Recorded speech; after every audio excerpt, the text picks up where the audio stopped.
the game here in Minnesota against Honduras is the most important game in Gregg Berhalter's coaching career. If he were to lose that one, absolutely, I think that there would be talk, and fairly so, about the future. Because if you're Brian McBride or you are Ernie Stewart right now, the leaders and the ones that make the decision for this team, if you have any inkling that going to the World Cup is in jeopardy, then you need to do your job, which is to say, do I make a change in order to get us to the World Cup? Because that is the only thing that's important. I don't think that ultimately happens. I think they win against Honduras, and I think that Gregg Berhalter continues on. And look, objectively, when you look at what Gregg Berhalter has done over the last couple of years, it's pretty incredible what he has done. Now, it's limited, especially in the age of COVID. I get that. And we also understand, Janet Jackson, what have you done for me lately? Okay. All right? And your last game, you lost against Canada. So you better bring it against Honduras, which I think that they will. And then we're back in a good position points-wise, and we're heading in the right direction.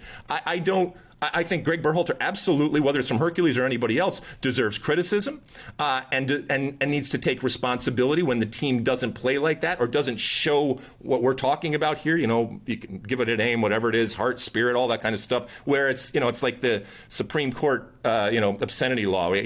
I can't define it, but I know it when I see it. Well, we didn't see it. We didn't see it against Canada. So we sure as hell better see it against Honduras. If I'm freezing my ass up here in Minnesota, then I better come out with 3 points at the very least. Let's say, hypothetically speaking, Berhalter doesn't get the job done.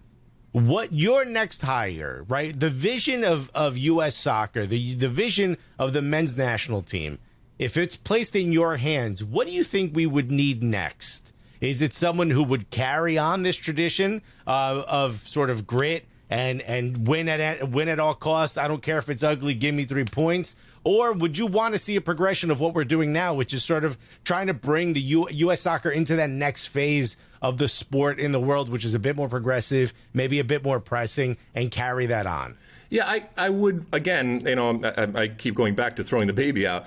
I wouldn't want to discard all of the good work that has been done by Gregg Berhalter. And that's why, yeah, you give him the benefit of the doubt. I think he has earned the benefit of the doubt to kind of see this through. But again, not at the expense of going to a World Cup. So if I really thought that a change needed to be made, it would be specific as to get us to the World Cup. Now, the long-term plan going to 2026, that is important. And I want somebody there that understands that. And look, you're going to get the usual suspects out there, especially with, a guy like Jesse Marsch sitting out there, by the way, who's not doing anything right now.